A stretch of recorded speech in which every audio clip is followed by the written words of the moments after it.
Ça fait maintenant 20 ans que l'anime Yu-Gi-Oh! Met en scène des duels de cartes endiablés, durant lesquels les protagonistes font preuve d'une chance insolente, capable de piocher la carte qu'il leur faut au moment où il le faut.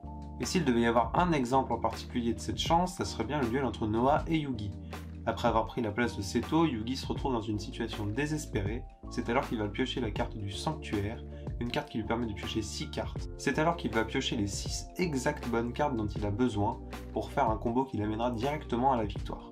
Alors dans l'anime c'est sympa, c'est le pouvoir de l'amitié, l'esprit de ses amis qui lui donne les cartes dont il a besoin.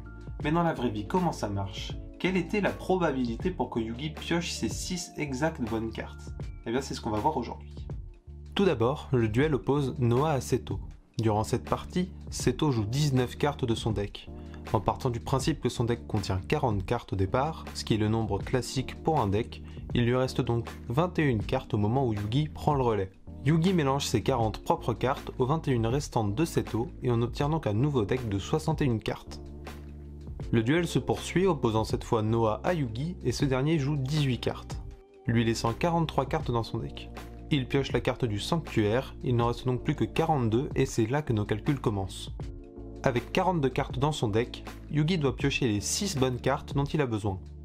En se basant sur ce à quoi nous a habitué l'anime, on suppose que Monster Reborn, Polymérisation, Diffusion et Attaque Éclair se trouvent chacune en un seul exemplaire dans son deck, tandis que 2 dragons blancs yeux bleus s'y trouvent. Maintenant nous pouvons calculer. Pour calculer la probabilité qu'une suite d'événements se produise, on multiplie les probabilités que chacun de ces éléments se produise. L'événement en question étant ici, Yugi pioche une carte dont il a besoin. On multiplie donc 6 sur 42 par 5 sur 41 par 4 sur 40 par 3 sur 39 par 2 sur 38 par 1 sur 37. Ce qui nous donne le résultat astronomique de une chance sur 5 245 786. Mais ça ne s'arrête pas là. En effet, dans cette situation, le fait que Yugi puisse piocher 6 cartes est totalement dépendant du fait que Yugi pioche la carte du Sanctuaire, et la probabilité de la piocher était de 1 sur 43. Donc pour avoir la réelle probabilité qu'une telle situation se produise, on doit multiplier 5 245 786 par 43, ce qui nous donne 1 sur 225 568 798.